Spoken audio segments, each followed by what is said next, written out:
We're gonna solve some proportions, but before we solve, let's just remind ourselves, what did we used to do to decide if two fractions were equal to each other, or if one fraction was bigger than the other? A shortcut was to multiply up. So for example, the fractions 1/2 and 5/10, if you multiply up like that, 2 times 5 is 10, and 10 times 1 is 10. Since they're the same number, it meant that the fractions are equal to each other. If I had 4/5 and 6/7 and I multiplied up like that, 5 times 6 is 30, and 7 times 4 is 28. Since the number 30 is bigger, that means this fraction was bigger. So we're going to use that idea here that if two fractions are equal to each other, then we can say if this times this and this times this, if they're the same number, that's true for all equivalent fractions. So we're going to always say that this multiplied by this is equal to this multiplied by this. So here's kind of a quicker one.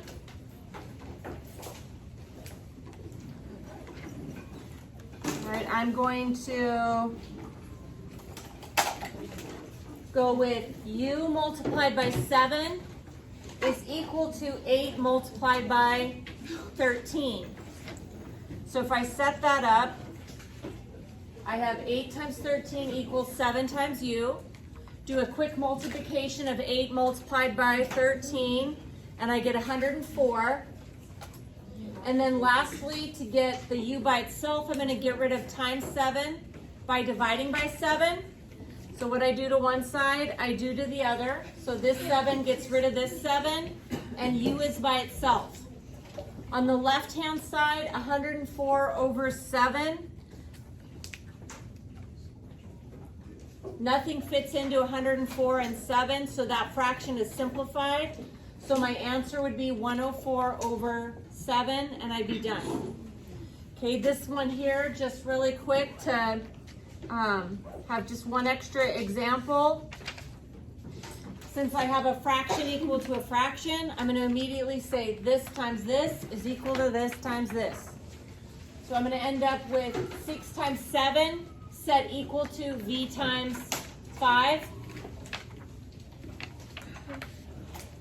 Okay, so 6 times 7 equals 5 times v.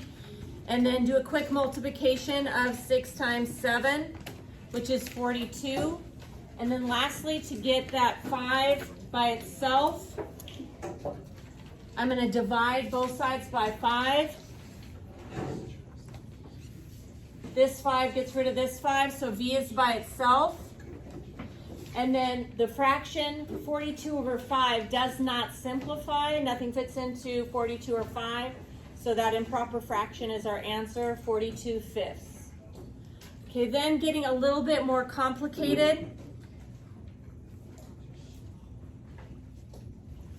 Just a little bit more going on. But it's still one fraction equals one fraction. So what we're going to do is, again, set the diagonals multiplied together equal to each other. So 9 multiplied by 4 set equal to 5 multiplied by y plus 5. Whoops.